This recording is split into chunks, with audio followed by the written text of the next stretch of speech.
La Cernica îmi plac profesorii, îmi plac colegii, prietenii, relațiile pe care le am cu ei. Îmi place campusul și mediul în care el este amplasat.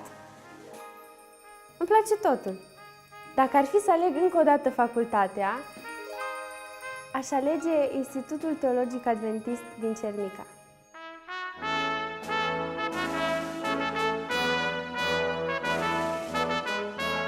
Nu vreau să mă gândesc că mai am atât de puțin timp și voi absolvi. Mi-aduc aminte de momentele frumoase care le-am petrecut aici, în bibliotecă, de toate cărțile pe care le-am citit, care mi-au schimbat viziunea despre viață, care m-au făcut ceea ce sunt. De asemenea, momente foarte frumoase erau pur și simplu atunci când mă plimbam pe aleile campusului. Întâlneam atât de multe zâmbete molipsitoare care îmi schimbau starea de spirit, mă făceau să mă simt mai bine.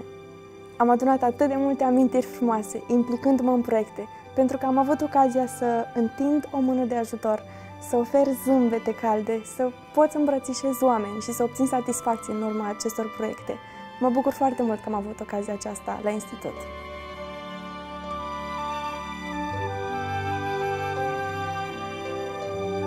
Una dintre bucuriile mele este să cunosc oameni și să vizitez locuri noi.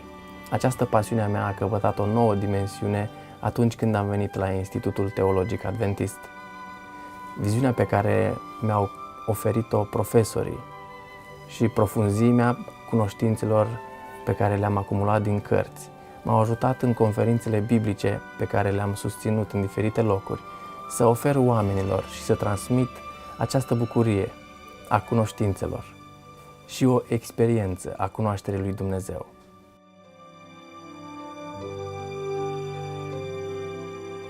Cred că cea mai frumoasă experiență pe care am trăit-o la Cernica în anii de studenție a fost momentul în care am mers în Filipine pentru a prezenta conferințe biblice.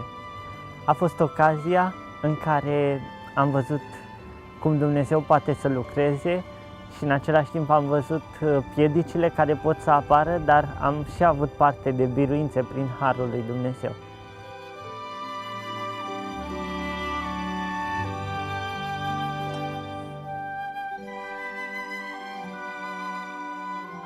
Ce-mi place la ITA? Cred că cel mai mult îmi plac întâlnirile din capelă. Altarul de luni seara, ora de închinare de miercuri dimineață, sabatele în prezența Domnului și a colegilor mei. De ce îmi plac? Pentru că aici am găsit mesaje dedicate exclusiv tinerilor și pot să spun că de când am venit aici am găsit răspuns la multe dintre întrebările mele.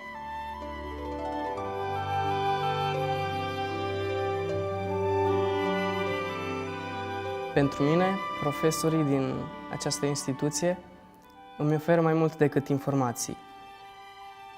Îmi oferă cadrul pentru a-mi forma o filozofie de viață corectă și nu doar o profesie, ci mai mult decât atât.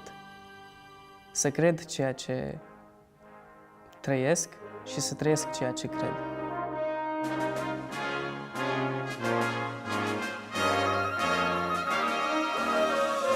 Ce îmi place cel mai mult la Cernica? Îmi place viața de campus.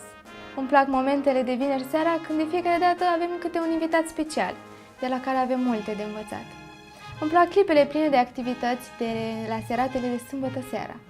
Și, cu siguranță, cele mai importante momente pentru mine sunt cele petrecute aici, în camera de rugăciune, alături de prietenii mei. Ne întâlnim aici pentru a ne spune experiențele și pentru a ne ruga unii pentru ceilalți. Mă simt foarte bine să fiu susținută rugăciune. Este frumos să știi că cineva se roagă pentru tine.